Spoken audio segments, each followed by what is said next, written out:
皆さんこんにちは。秋はやりたいことがいっぱいあって時間が足りない白ヘルです。夏は暑くてクルージングしかできないって愚痴ってたもんね。どうして夏はクルージングしかできないんだ。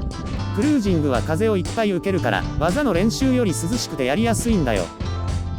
そういうことか。地球人とは哀れない生き物だな。やわわ。それで今回は何をするの？ウィザード系フレームはクルージングも楽しいをお送りします。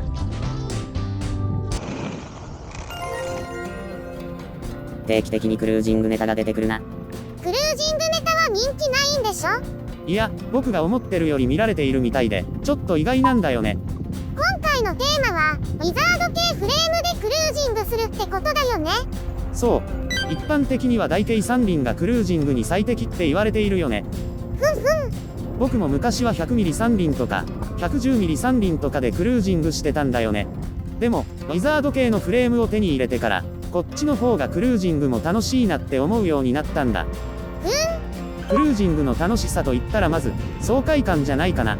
インラインスケートって自分の足で地面を踏みしめている感覚はあるんだけど、ランニングとは全然違うスピード感があるし、自転車みたいな乗り物とはまた違った爽快感があるよね。ほんと、ハマるとやみつきになるよね。中でもクルージングとかスピードスケートとかはこの爽快感を味わうには最適な気がするんだよ。スピードスケートとか長距離になると競技って感じになっちゃうけど、気軽に爽快感を楽しみたい方にはクルージングが一番いいように思います。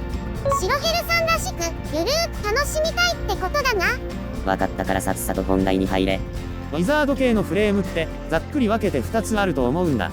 大きめのウィールで4輪のものと標準的なウィールサイズで5輪のものだね。最近は異なるウィールサイズを1つのフレームに収めたものも増えてきたけど、基本的にはさっきの2つの中に収まると思います。それでは大径三輪ショートフレームで代表的な 110mm の3輪と僕がクルージングするのに一番楽しく感じる 100mm4 輪のウィザード系フレームを比較したいと思います。まずは 110mm3 輪から。スピードは 110mm 三輪の方が出そうだな。そうだね。慣れなくてあまりスピードを出せないけど体感的にもちょっと速い気がするよね。結構背が高くなるよね。でもトリニティのブーツだから 165mm マウントの 100mm4 輪と変わらない感じだね。大径三輪ってフラットセッティングのものが多いよね。操作性はどうなの？ショートフレームということもあってそんなに難しくないかな。ごまかしながらだけどウィザードっぽいこともできそうです。でも小回りが利くって感じじゃないからある程度のスキルは必要そうだね。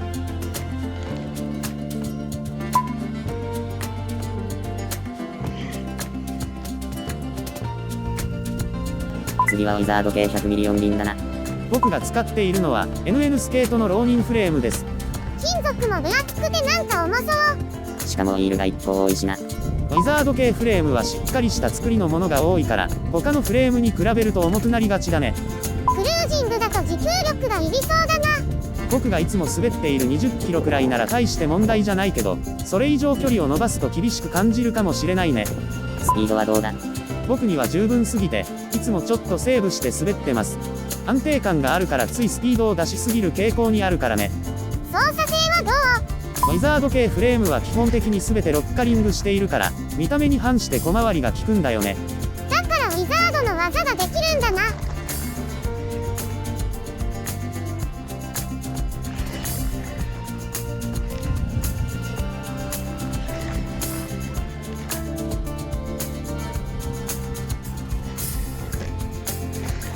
大径三輪ショートフレームとの一番の違いはフレームが長くて安定しているのにロッカリングしているおかげで操作性がいいってことかな。多少スピードを出しても不安が少ないってことだな。そう、まさにそれが爽快なクルージングを楽しむのに向いているんじゃないかなって思う理由なんだ。ところで走破性の話をしてこなかったけど。じゃあちょっと比べてみようか。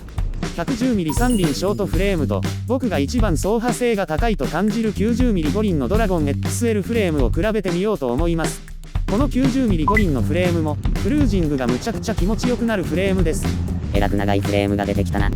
まあこれくらい差がある方が説明しやすいかなと思っただけで、さっきの 100mm4 輪でも似た感じだと思ってください。よく言われるのはウィールがでかい方が大きな凸凹を乗り越えるのが楽だってことです。当然そうだよね。でも僕の場合体感的にはそうじゃないんだよね。どどういうこと？例えばこんな感じ。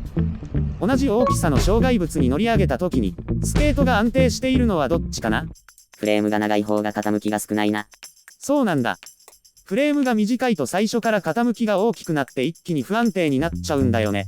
確かにウィールが大きいと激しい凸凹には対処しやすいけど、それにはスケートのスキルが要求されるってことになる気がしています。まあ一理ありそうだな。それから小石につまずくような場合も、長いフレームの場合は重心が後ろにあるので、つんのめることが少なくなるよね。確かに白ヘルさんくらいの下手っぴには長いフレームの方が安全そうだな。ただし、長いフレームにも走破性の面で弱点はあります。それは、縦の溝にはまった時です。絶望的に抜け出せなくて転ぶ確率が高いです。やわわー、これはダメだね。ウィールの形状にもよるだろうがな。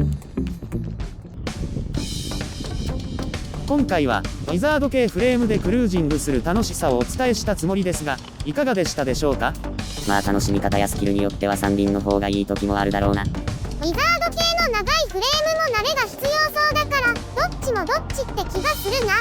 最後に、これは完全に個人的な体験談ですが、大慶三輪でクルージングしていた時は何度か派手な転び方をしたことがあったけど、ウィザード系フレームでクルージングするようになってからは一度もクルージングで転んでないんだよね。多少はスキルが上がっているというのもあるだろう。